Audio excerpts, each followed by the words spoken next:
Bismillah wa salatu wa salam ala Rasulillah. En el nombre de Allah, clemente misericordioso, que la paz y las bendiciones sean con el profeta Muhammad sallallahu alayhi wa sallam, con sus familiares, sus compañeros y todos aquellos que sigan su ejemplo hasta el día del juicio final. Le pedimos a Allah Azza wa Jal que acepte nuestras buenas obras, que perdone nuestras faltas, nuestras equivocaciones y nuestros pecados, que nos proteja del mal que existe en nuestros propios egos y del mal que pudieran generar nuestras malas acciones. A quien Allah Azza wa Jal le guíe, nadie lo podrá desviar. Pero para quien Allah decrete y permita el desvío a causa de las malas acciones y elecciones de esa persona, no encontrará fuera de Allah quien le pueda guiar por el camino recto. Atestigo que nada ni nadie merece ser adorado salvo Allah, uno y único. Y atestigo que Muhammad sallallahu alayhi wa sallam es su siervo y mensajero, el último de los profetas enviados a la humanidad. Estas dos últimas clases van a ser sobre un tema, un tópico que generalmente se estudia también en los libros de Aqida o doctrina islámica. Y es nuestra creencia, la creencia de Ahlus Sunnah wal Jama'ah, la creencia de los musulmanes que siguen el Corán, la Sunna, acorde a la comprensión que tuvieron de ellos quienes presenciaron la revelación, es decir, los sahabas, sobre las personas de los sahabas. Es decir, cada vez que nosotros decimos era un compañero del profeta Muhammad sallallahu alaihi wasallam, ¿qué queremos decir? ¿Qué significancia tienen esas personas para nosotros? ¿Qué derechos tienen esas personas para nosotros? Y cuando se habla de este tema, y uno podría preguntarse por qué es necesario hablar en una clase de doctrina sobre los compañeros del profeta Muhammad sallallahu alaihi wasallam, y es que se habla sobre ellos en contraposición con dos sectas o dos formas de pensamiento que se han formado a lo largo de la historia, que por querer desacreditar el mensaje del Islam de alguna manera o manipular su mensaje, encontraron que desacreditando a los compañeros del profeta Muhammad sallallahu alaihi wasallam podían de esa manera desacreditar la Sunna y por lo tanto dar interpretación al Corán como ellos quisieran. El primer grupo se llama al-Quraniyun, o aquella gente que sigue únicamente el Corán y desechan la Sunna, y de esa manera lo que intentan es no tener que interpretar o comprender el Corán tal como el profeta lo puso en práctica, sallallahu alaihi wasallam, o como él le enseñó a los sahabas que era lo que significaba. Y ustedes, cualquier persona que haya leído un libro de hadices, encontrará que los sahabas recurrían al profeta y le preguntaban sobre la interpretación de versículos del Sagrado Corán, qué significa, cómo se pone en práctica. Y el profeta sallallahu alaihi wasallam les daba la interpretación correcta de ese versículo. Ese pensamiento, el pensamiento de los Quraniyun, puede verse reflejado en muchos grupos. Y en la actualidad, donde uno más puede verlo reflejado, es en aquellas personas que cuando ingresan al Islam o son musulmanes de nacimiento y hay situaciones en el Islam, veredictos en el Islam que les son incómodos a su visión personal, lo que hacen es tomar determinados versículos que se asemejarían a lo que es su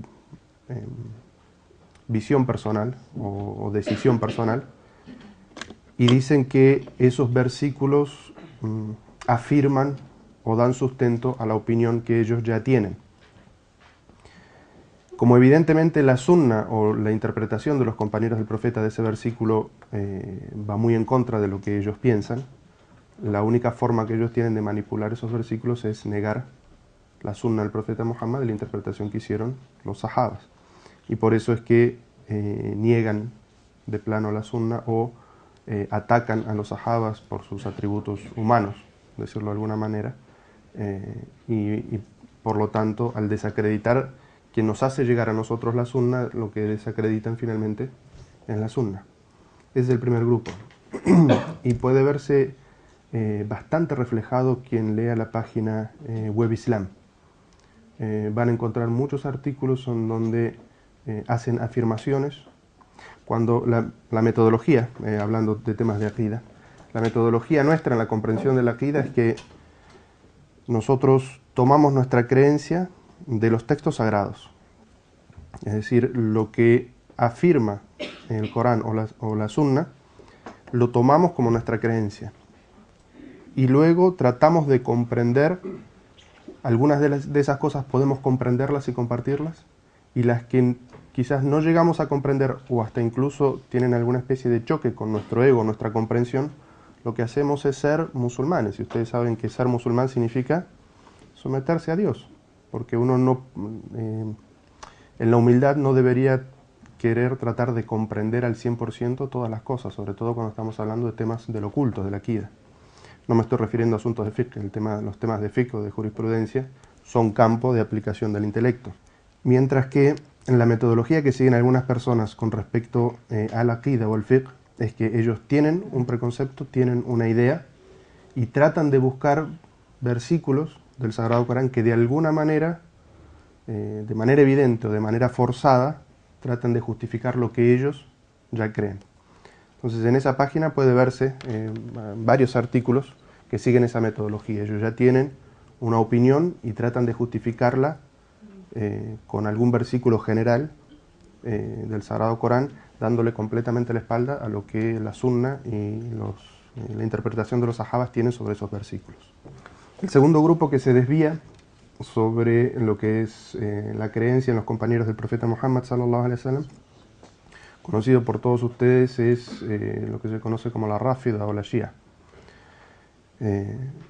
Nosotros vamos a estudiar en un principio la definición de varios sabios sobre qué significa ser sahabi, y van a ver que es una definición muy amplia, es decir, que muchas personas son sahabas, mientras que la creencia de los Shias o de la Ráfida es que luego de la muerte del profeta, todos los que rodeaban al profeta se volvieron no musulmanes, excepto algunos dicen 7, otros dicen 12, o unos pocos, y eso, la finalidad es exactamente la misma que la anterior, es decir, tener mayor capacidad de interpretar el Corán como a ellos les gusta, desechando todo lo que nos ha llegado del profeta a través de los sahabas y también las interpretaciones de los sahabas.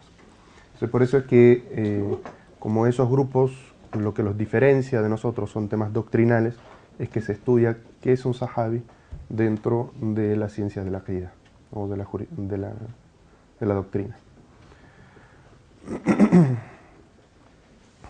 Primero vamos a ver qué significa sahabi.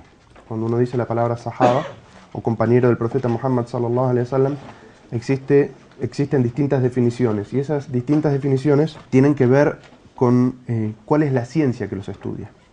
Entonces primero vamos a ver cuando un muhaddis o un sabio en la ciencia de la transmisión del hadith dice la palabra sahabi, ¿qué es lo que quiere decir? ¿Qué es lo que implica? Dice aquí en el texto, los sabios del hadith consideran sahaba a toda aquella persona que se haya encontrado con el profeta sallallahu alaihi wasallam, creyendo en su profecía y haya muerto como musulmán. En esta definición es igualmente considerado sahaba quien lo viera o no lo viera, quien relatara sus palabras o no narrara nada de él, quien lo acompañara en sus batallas y quien no, y quien simplemente lo viera pero no escuchara nada de él. Esta definición tenemos que analizarla. Primero, cuando un sabio del hadith utiliza la palabra sahaba, es porque ustedes saben que en la ciencia del hadith, esa ciencia se ocupa de estudiar las cadenas de narración de los hadices para establecer si son hadices auténticos o no. Y esta es una ciencia que no tiene igual o no tiene parangón en ninguna otra religión.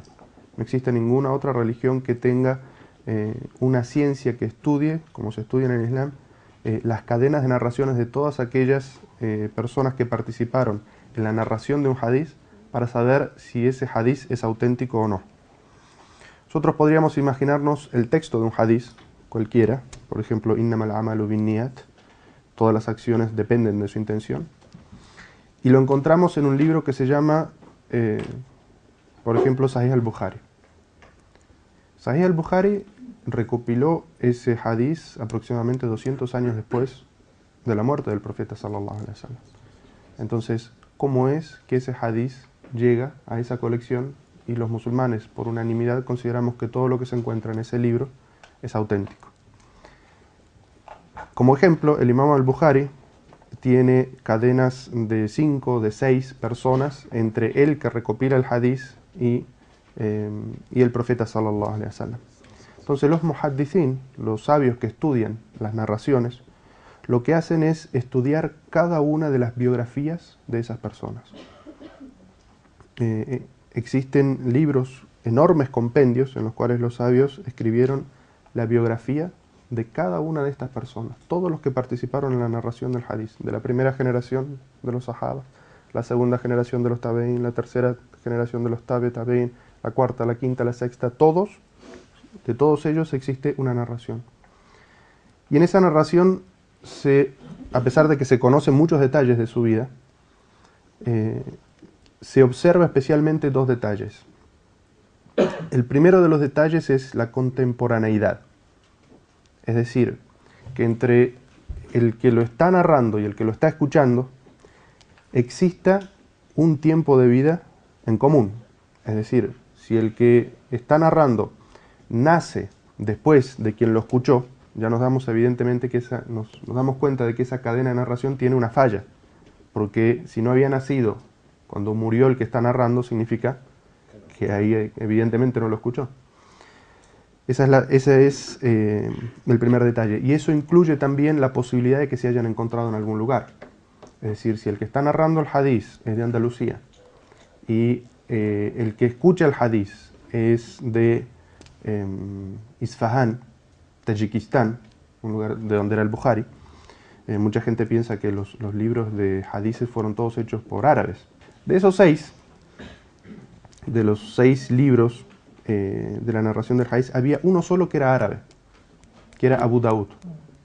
Todos los otros compiladores eran no árabes, eran de otros países, como los que acabo de mencionar, que, o sea, es las zonas donde ellos eran, Tirmidh, Bukhara, eran todos lo que hoy se conoce como Uzbekistán, Tayikistán. Es una zona donde hubo mucho memorizador de hadith. Y eso también evidentemente es algo que empuja al nuevo musulmán a no pensar que el conocimiento islámico siempre estuvo encerrado entre los árabes, ¿no? Estamos en que los que estudian las biografías de los narradores del hadith observan 2 características. La primera característica dijimos que era, ¿cuál? Contemporaneidad. Es decir, que exista una posibilidad de que realmente hayan vivido en la misma época. Y segundo, dentro de esa misma característica está que sea posible que se hayan encontrado en algún lugar. Si no está constatado cuándo y dónde fue el encuentro, porque ese es, en muchos de los libros de esas biografías está constatado qué día, qué hora o en qué lugar es que se encontraron estas personas, sobre todo cuando se menciona un personaje y se dice, bueno, ¿quiénes fueron sus maestros? Entonces, al conocer que fue su maestro y se encontraron en un lugar y estudió en tal ciudad, ya sabemos que existe la contemporaneidad tanto de tiempo como de lugar. Pero algunos otros no. Uno era de Andalucía y el otro, como dijimos, era de Uzbekistán. Entonces, sí, vivieron en la misma época, pero uno podría dudar. ¿Y dónde se encontraron? Entonces, tenemos que estudiar, por ejemplo, si eran de los sabios que permanecían toda su vida en su ciudad, o eran de aquellos sabios que recorrían las ciudades buscando sabios para escuchar de ellos hadices, y si alguno de los dos estuvo en la ciudad del otro, o si, por ejemplo, peregrinaron durante el mismo año. Es decir, se busca todas las posibilidades para saber si esas 2 personas se encontraron. Esa es la primera característica. La segunda característica es sobre la memoria de ese musulmán, qué tan buena memoria tenía y cómo era su narración, porque los sabios tenían 2 tipos de narración. Primero tenían una narración oral, es decir, aquellos que memorizaban el hadith y lo transmitían oralmente de memoria, y estaban otros sabios que llevaban una memorización registrada. Es decir, ellos memorizaban el hadith y a su vez lo tenían registrados en compilaciones. Y una característica que está agregado a esto es cómo era su Islam. Es decir, si era buen musulmán, si cumplía con sus preceptos religiosos y se abstenía de las prohibiciones. Y es conocida una historia de un sabio del hadith que le habían dicho que en una ciudad muy lejana, por la cual tenía que viajar meses para llegar, había un sabio que tenía tales hadices de un sabio que era muy difícil de conseguir. Entonces este sabio hace ese viaje difícil en aquella época, en camello, cruzando desiertos, montañas, barco, y cuando llega al lugar encuentra a este sabio que está tratando de meter su animal en el corral. Entonces lo que hace es agarrar un poco de heno y lo pone en la mano así y lo va trayendo hacia el corral. Y el animal, por el deseo de comer ese heno, lo va siguiendo. Cuando entra al corral, lo que hace esta persona es salir del corral y no darle el heno. Entonces este sabio del hadith dice, lo engañó. Engañó a su animal. Se lo atrajo con alimento y cuando entró al corral, lo dejó sin alimentarlo. Dice, así como engañó a ese animal, me puede engañar a mí y no puedo aceptar narraciones del profeta de una persona que engañe a su animal. Es decir, fíjense hasta qué punto eran, por decirlo de alguna manera, quisquillosos en cómo era el carácter y la memoria de estos narradores del hadith para aceptar las palabras de ellos o no aceptarlas. Entonces, estos sabios del hadith, cuando hablan y dicen un sahabi, ¿a quién se están refiriendo? La definición que tenemos aquí es que se refiere a toda aquella persona que haya conocido personalmente al profeta sallallahu alaihi wasallam creyendo en él y haya muerto como musulmán.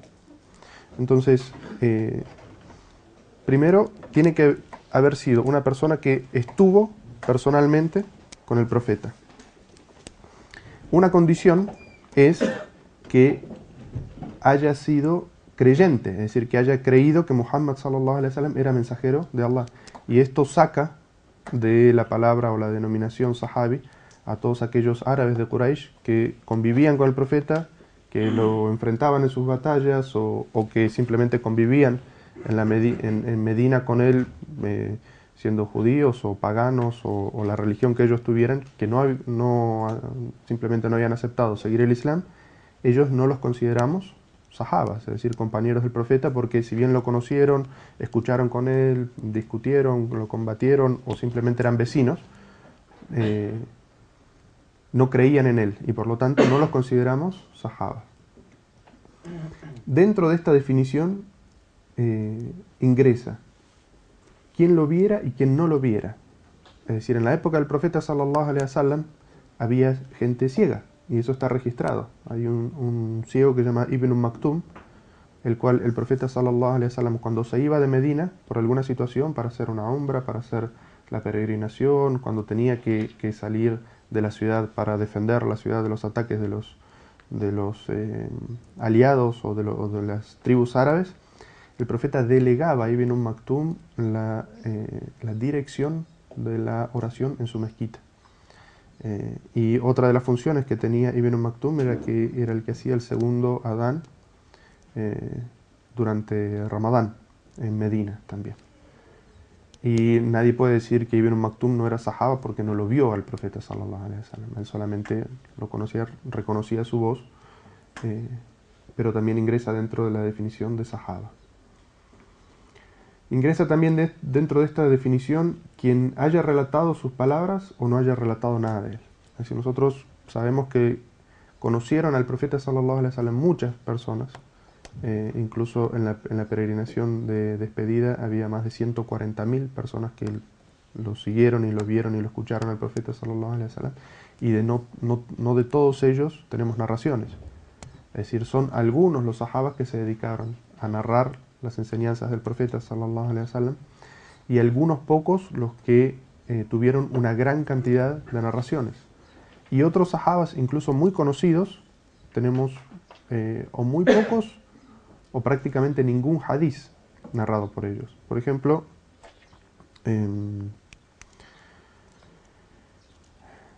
Abu Bakr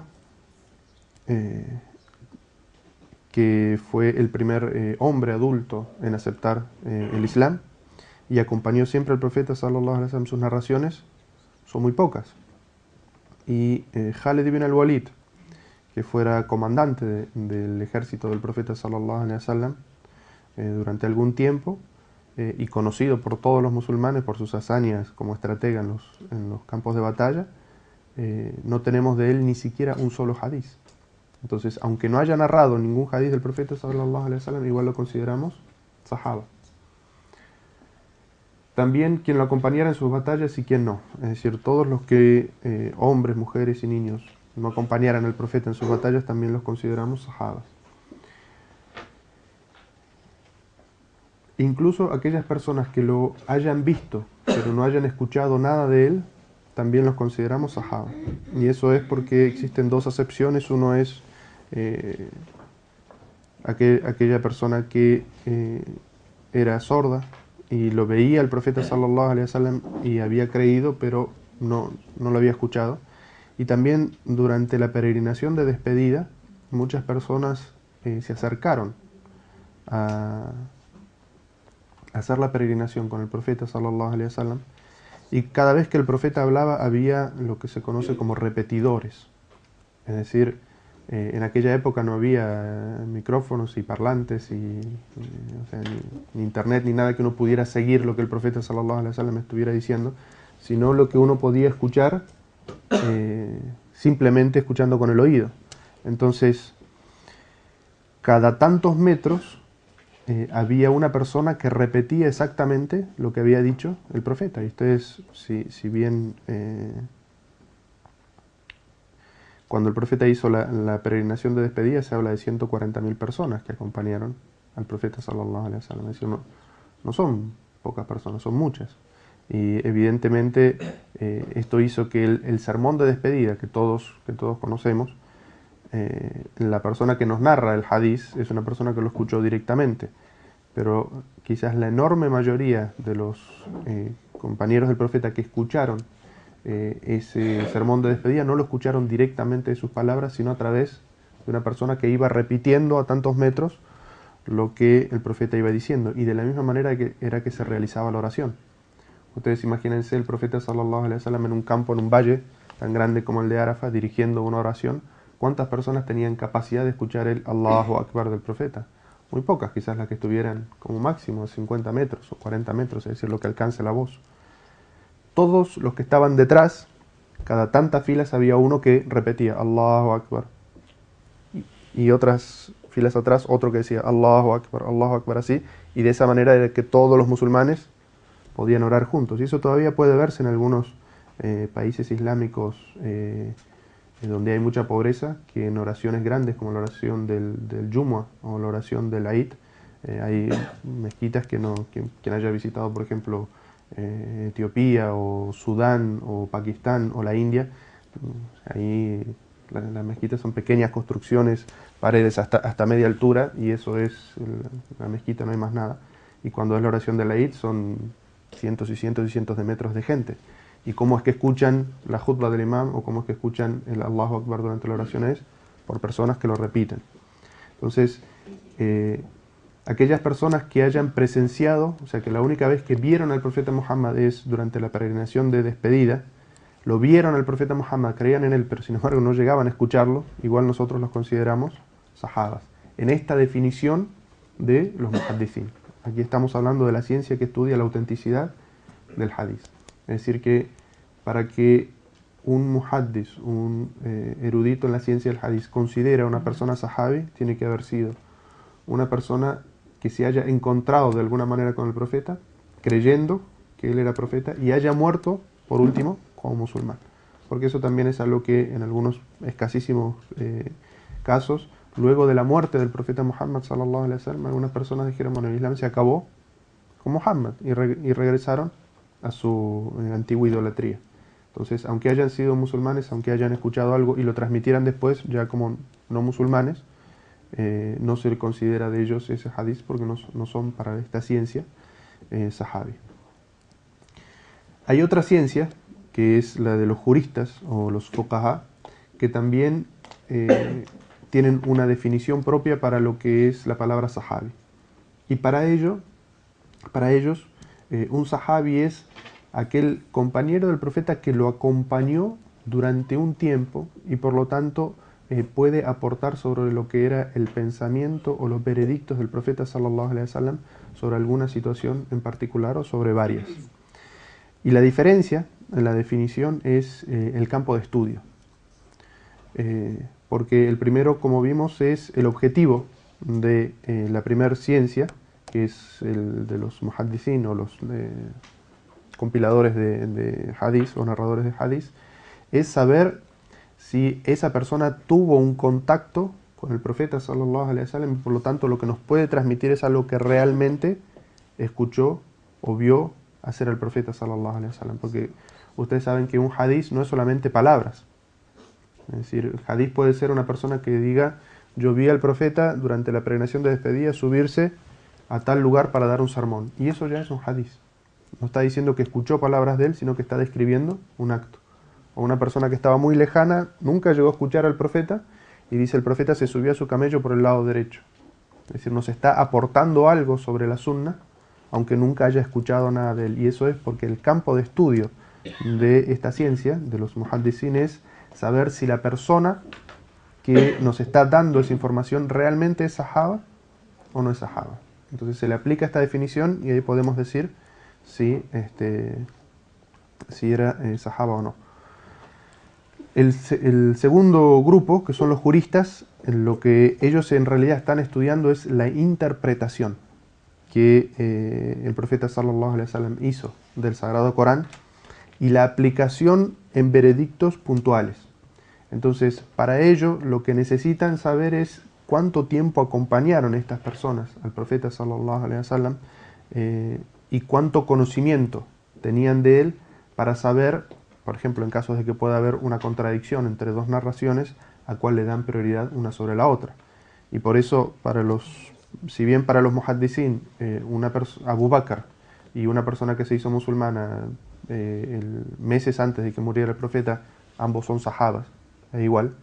Para el fuqaha o los juristas, ambos son sahabas, pero no se los considera igual. Es decir, en el campo de la jurisprudencia no se le puede dar la misma validez a la opinión de alguien que acompañó al profeta toda la vida y sabía perfectamente lo que son maqasid al-sharia, los objetivos de la legislación islámica, a una persona que había abrazado el Islam 2 o 3 meses antes de la muerte del profeta. Es decir, la opinión de uno tiene mucho más peso, mucho más comprensión que la que tiene la del último. Vamos a ver la palabra sahaba, es decir, cuando nosotros los estamos denominando con esa palabra, ¿por qué usamos esa palabra? Primero, la palabra sahaba se encuentra mencionada en el Sagrado Corán y en la sunna del profeta Muhammad sallallahu alaihi wasallam. El profeta dijo en un hadith, dice: no insultéis a mis sahabas, a mis compañeros, pues aunque lleguéis a dar en caridad tanto oro igual al tamaño de la montaña de Uhud, nunca llegaréis a igualar un puñado de ellos. En este hadith el profeta sallallahu alaihi wasallam utiliza la palabra sahaba. Y la palabra sahaba en este hadith podría aplicársele cualquiera de las dos definiciones que nosotros vimos anteriormente. Es decir, uno podría preguntarse: ¿el profeta sallallahu alaihi wasallam a quién le está hablando? Si el profeta dice: no insulten a mis sahabas, ¿a quién le está hablando? El profeta sallallahu alaihi wasallam, él sabía que era el último profeta enviado a la humanidad y luego de su muerte todas las generaciones que vinieran después tenían que tener ese conocimiento, no lo iban a escuchar de él y no iban a ser sahabas. Es decir, que el profeta le estaba diciendo a un sahaba para que transmita un hadith, para que las generaciones que vinieran después no insultaran o no faltaran el respeto a sus compañeros. Esa sería una salida o una explicación.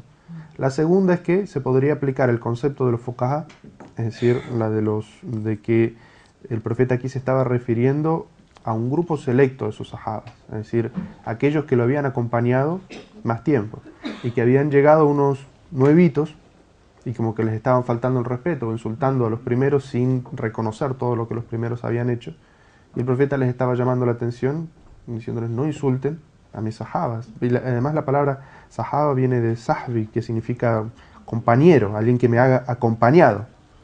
Entonces el profeta le estaba llamando la atención a ellos como diciéndoles no insulten a mis compañeros, y la causa, la razón que da el profeta sallallahu alaihi wasallam de por qué no se les debe insultar es tanto aplicable a las dos interpretaciones, es decir, a que le estaba hablando a aquellos que recién se habían convertido, como que está hablando a todas las generaciones después, incluyéndonos nosotros.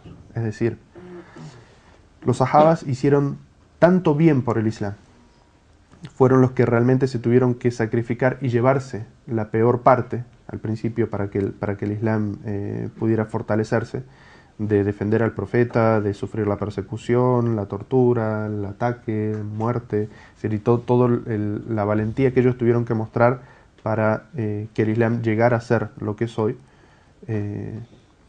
que el profeta le decía a aquellos que se habían hecho musulmanes sobre el final de su vida, de que no los insultaran o no les faltaran el respeto, porque ahora que la comunidad islámica estaba establecida era como más fácil hacerse musulmán.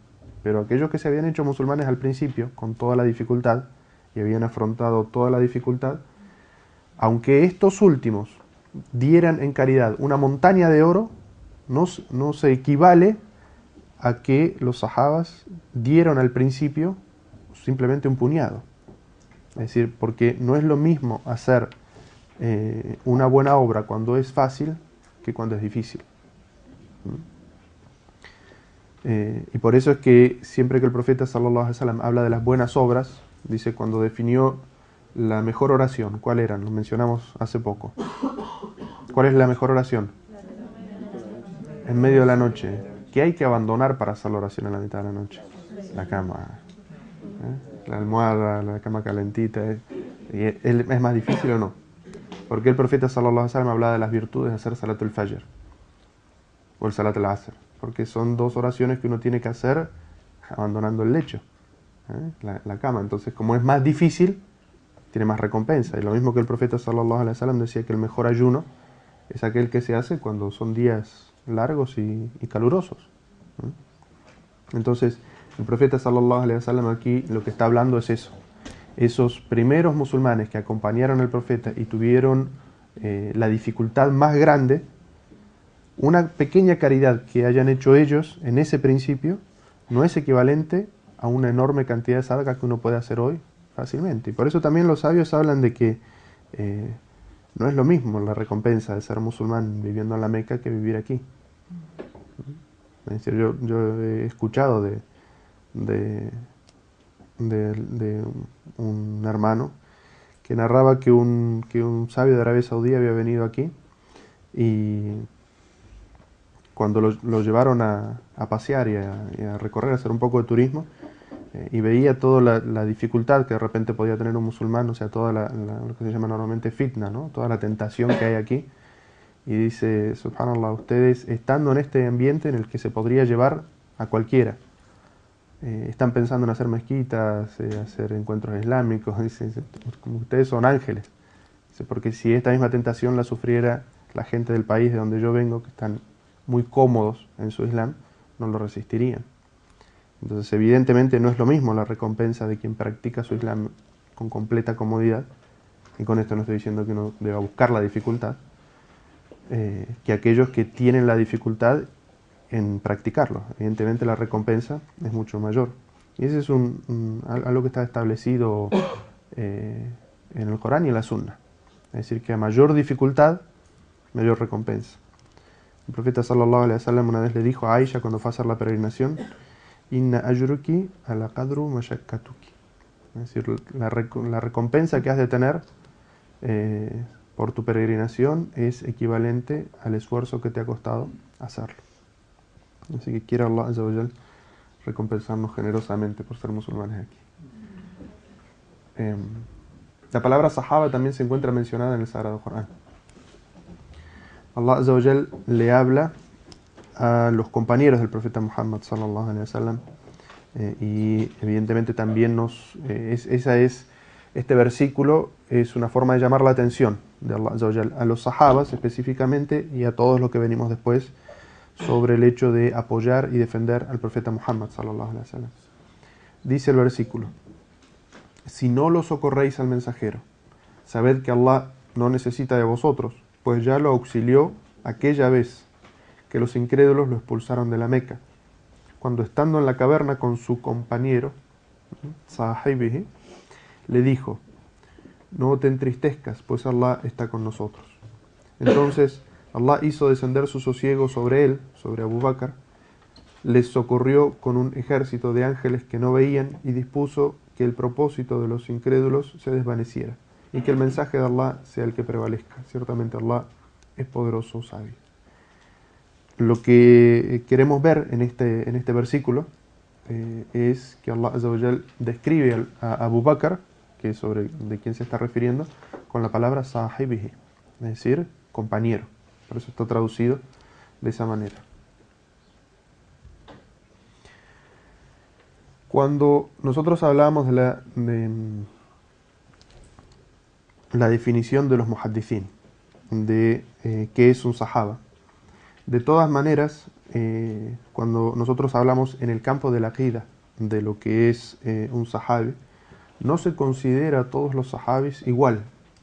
Es decir, nosotros pusimos la definición de los muhaddithin, de la gente que estudia el hadith, para ver de que todo ese enorme grupo y conjunto de personas son compañeros del profeta. Pero de todas maneras, entre ellos hay, como vimos en el hadith del profeta, cuando decía no insulten a mis sahabas, y evidentemente le estaba hablando a otro grupo de sahabas, hay niveles entre ellos. Y los sabios de la aqida han establecido estos niveles entre los sahabas. Todos son sahabas, todos son compañeros del profeta, pero entre ellos están los que tienen mayor recompensa debido a estas situaciones. Primero, los primeros en aceptar el Islam, como el ejemplo de los 4 califas bien guiados. Es decir, el nivel más alto de los sahabas son aquellos que, cuando nadie creía en él, cuando todos lo rechazaban, cuando todos lo acusaban de mago, de poseso, de mentiroso, de buscar dinero, de lo que sea, la gente que primero creyó en él, cuando nada era aparente, esa gente es la que tiene el nivel más alto entre los sahabas. Y podríamos hablar entonces de quiénes son los primeros sahabas. Podríamos decir cuál fue el primer niño, cuál fue el primer adulto y cuál fue la primera mujer a entrar al Islam. ¿Quién me dice quién fue la primera mujer? Khadija, la esposa del profeta sallallahu alaihi wasallam, fue la primera persona y la primera mujer en creer en el Islam. El primer adulto, Abu Bakr. ¿Y el primer niño? Ali. Esos son los primeros en ingresar al Islam. Segundo, los que aceptaron el Islam en los primeros años de la Meca. Es decir, primero están los que inmediatamente aceptaron el mensaje, y segundo, los que durante los primeros años en la Meca. Luego los que emigraron a Abisinia.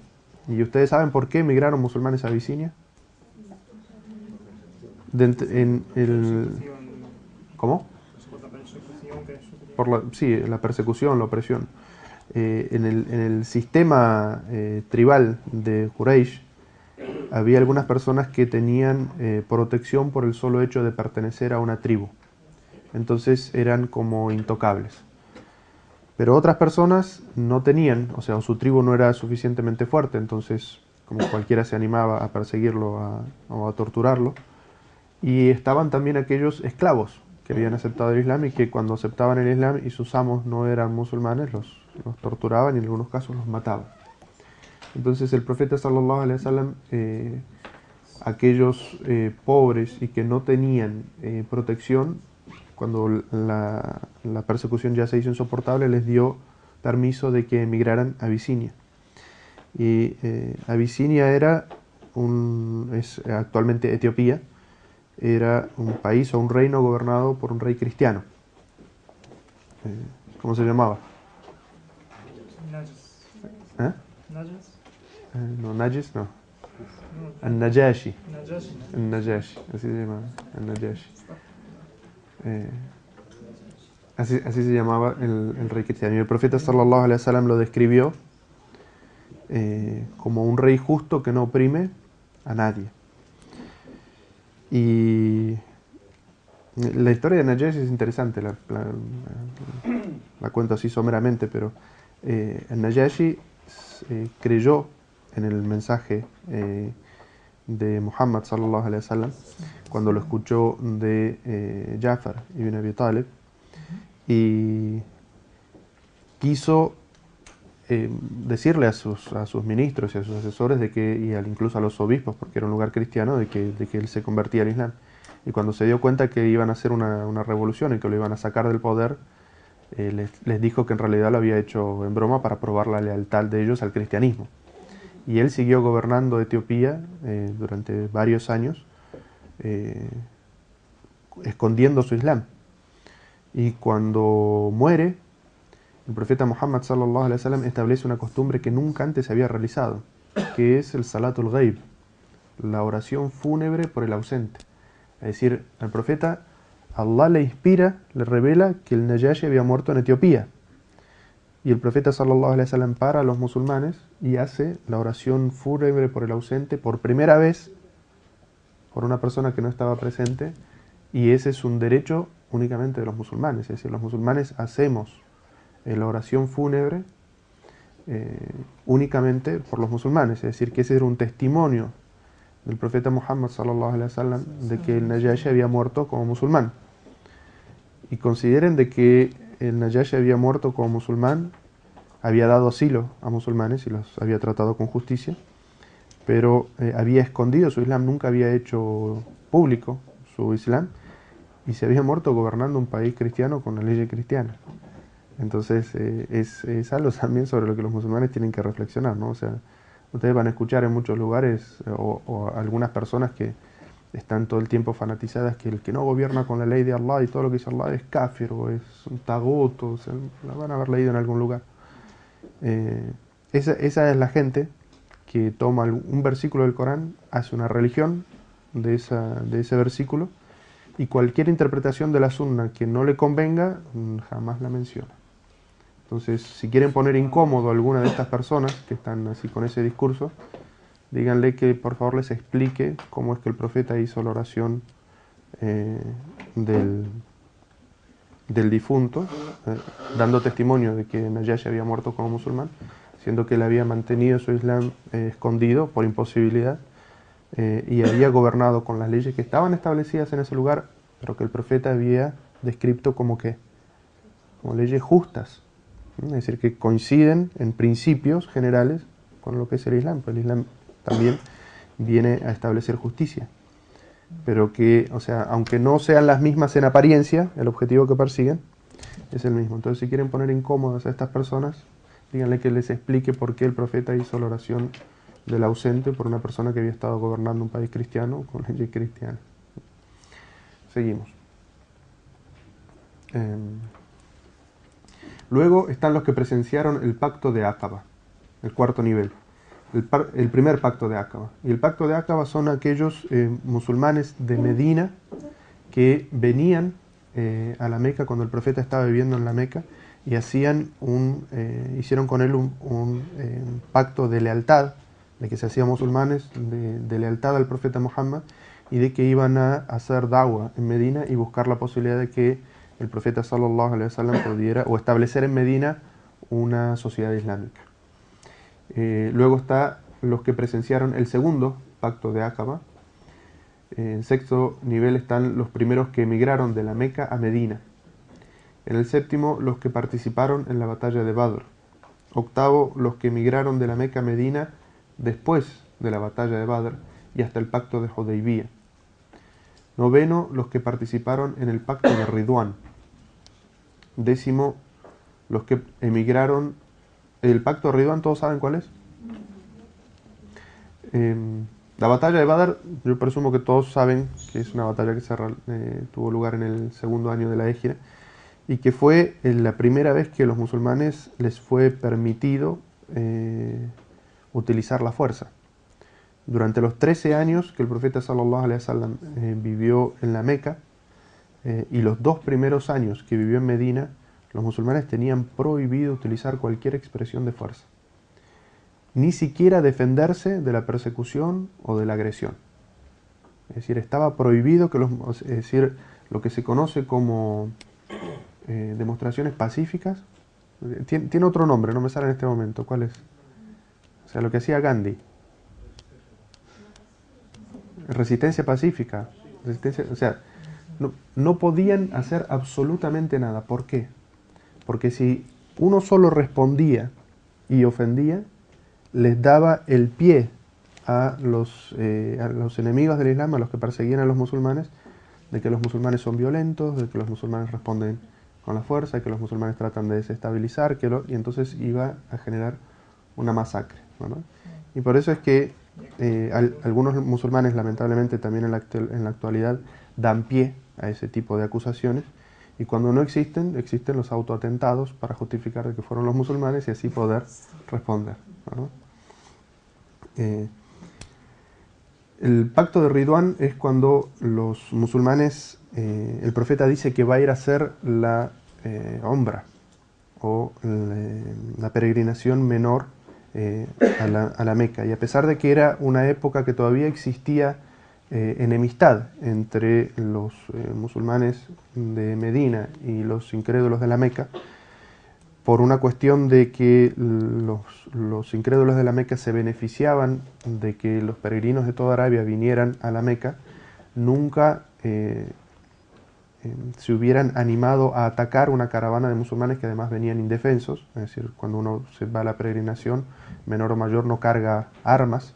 El profeta le prohibió a todos los que lo acompañaran en ese viaje que no llevaran más armas que un cuchillo para decir lo que sería un uso culinario, o sea, para defenderse de algún animal o algo así, nada más. Pero armas de guerra no podían llevar.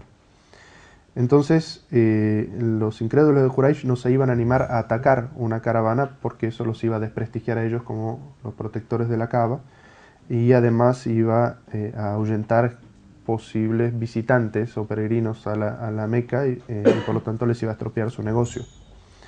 Entonces, cuando el profeta y todos los sahabas que venían detrás con ropas de peregrinos se acercaron a la Meca, ellos enviaron un grupo a advertirles de que no los iban a dejar entrar.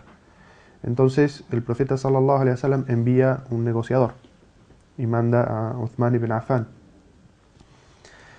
porque Uthman ibn Affan tenía familia y tribu en la Meca, para que negociara con ellos de que los musulmanes iban a hacer la peregrinación y se volvían. Y se deja de haber noticias sobre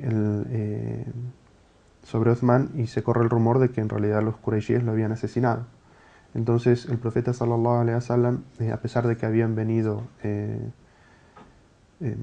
desarmados, hace este pacto, es decir, les toma juramento de fidelidad a todos los compañeros, de que ellos iban a incursionar sobre la Meca para recuperar a Uthman, radallahu anhu.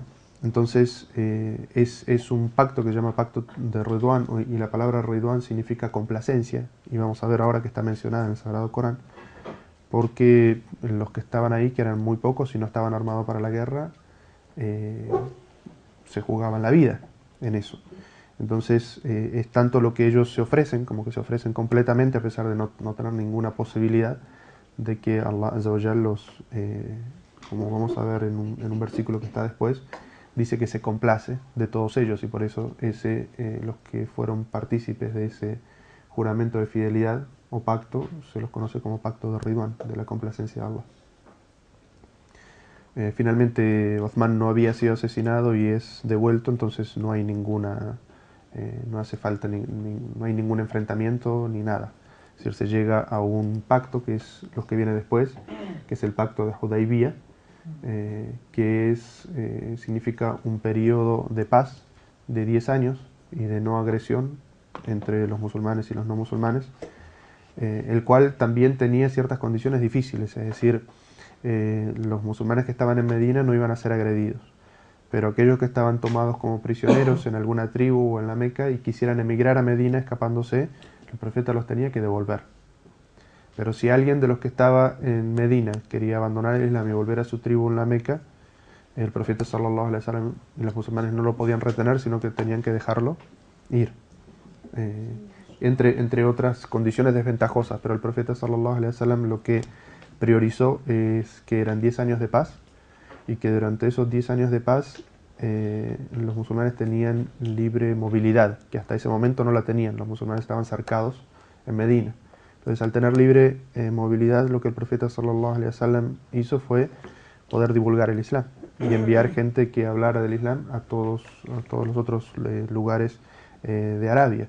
Y antes de que se cumplieran los 10 años del pacto que los quraishíes incumplieron, en el momento que ellos lo incumplen, todas las tribus alrededor de la Meca y alrededor de Medina se habían convertido pacíficamente al Islam. Entonces el profeta sallallahu alaihi wasallam sacrificó algunas condiciones que aparentemente eran desventajosas, porque el hecho de tener 10 años de paz y de libre movilidad para poder divulgar el Islam era prioritario. Entonces eso es otro de los temas sobre los que uno también tiene que ver y que los musulmanes tenemos que tener visión de largo plazo y no ser tan inmediatistas, y saber que como el profeta sallallahu alaihi wasallam valoró la paz y como el profeta sallallahu alaihi wasallam valoró la libre movilidad de los musulmanes para la divulgación del Islam, sobre otros beneficios que incluso eran en perjuicio de algunas personas que estaban apresadas, ¿verdad? Es decir, que el profeta sallallahu alaihi wasallam miró el bien mayor sobre el bien menor o individual. 10, los que emigraron luego del pacto de Hudaybiyah y hasta la conquista de la Meca. 11, los que aceptaron el Islam luego de la conquista de la Meca. Y 12, los niños que vieron al profeta durante la conquista de la Meca y la peregrinación de despedida. Es decir, como puede verse en esta lista o en estos niveles, cuanto más dificultad tenían los musulmanes, más alto es el nivel, y cuanto más se iba facilitando la situación de los musulmanes, menor es el nivel. Es decir, que cuanto más sacrificio tuvieron que hacer los sahabas, más consideración se les tiene. Hay hadices del profeta Muhammad sallallahu alaihi wasallam que hablan sobre las virtudes y los méritos de los compañeros del profeta sallallahu alaihi wasallam. Todos estos hadices nos hablan sobre cómo el musulmán debe respetar y honrar el enorme esfuerzo que ellos hicieran para que nosotros pudiéramos tener el Islam que tenemos hoy en día. Los hadices, todos estos hadices, hay muchísimos hadices que hablan sobre las virtudes de los sahabas. Yo aquí solamente cité los que están en la versión resumida de Sahih al-Bukhari. Sahih al-Bukhari es una colección que está traducida, también se encuentra en esa página, pueden bajar el PDF de ahí, cuenta más o menos con unos 2.700 hadices. La versión resumida, la versión completa tiene cerca de 6.300. Yo solamente cité los que hablan sobre las virtudes de los sahabas en esa colección. Y la numeración que tienen es la numeración que se encuentra en la versión resumida. Como digo, hay otras colecciones de hadices que están traducidas al español, como Sahih Muslim, que es la versión completa, también la pueden bajar de esa página, o hasta Riyadus Salihin, el libro del Jardín de los Justos o el Edén de los Virtuosos, tiene varias traducciones, también tiene un capítulo sobre la virtud de los sahabas.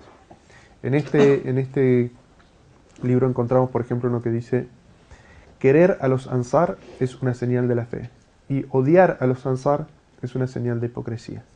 Los ansar son aquellos sahabas, compañeros del profeta sallallahu alaihi wasallam, que le dieron la bienvenida o lo albergaron en la ciudad de Medina, es decir, los que eran la población original de la ciudad de Medina, y que evidentemente cuando le dieron asilo o lo albergaron al profeta sallallahu alaihi wasallam, se estaban jugando la seguridad de su ciudad. Es decir, el profeta sallallahu alaihi wasallam era perseguido, y por lo tanto cuando ellos le dieron asilo y lo acogieron al profeta sallallahu alaihi wasallam, sabían que se exponían a que otras tribus árabes, la más poderosa de ellas, Quraysh, quisiera atacarlos.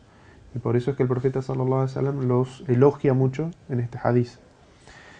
Otra de las virtudes, enormes virtudes que tienen los ansar, es que cuando el profeta sallallahu alaihi wasallam emigra y todos los musulmanes de Meca emigran, el profeta hace un proceso de hermandad entre los emigrantes y los ansar, es decir, la gente de Medina y la gente que emigraba. Porque la gente que emigraba no es que había contratado un camión de mudanza, un camello de mudanza y se había podido llevar todo lo que tenía y había salido por la puerta de la Meca, no. Ellos lo que habían tenido que hacer era escapar a escondidas durante la noche con lo que llevaban puestos. Y algunos incluso llegaron a negociar su salida, gente rica de la Meca, de que quería emigrar a Medina, y la condición que le ponía Quraysh, porque era gente de poder y de familia, que se fuera pero que dejara todo. Entonces todos los musulmanes muhajirín que venían de la Meca a Medina llegaban con absolutamente nada. Entonces el profeta sallallahu alaihi wasallam hace un proceso único en la historia, hasta donde yo conozco, de hermandad entre los que emigraban y los que estaban en Medina. Y ese proceso consistía en que agarraba uno de los emigrados y uno de los ansar, de la población original de Medina, y los hacía hermanos, de tal manera que el ansar le tenía que dar la mitad de sus cosas al muhajir, al emigrante. Es decir, que el sacrificio que había hecho la gente de los ansar era muy grande. Es decir, no solamente daba acogida en su ciudad a un montón de gente que venía y que iba a ser perseguida después, sino que además le daba la mitad de sus cosas. Lo acogía en su casa, si tenía otra casa se la daba, la mitad de sus bienes, lo que tenían en la cuenta del, ¿cómo le llaman aquí? El BBVA, ¿sí? La partía a la mitad y le daba la mitad de lo que tenía.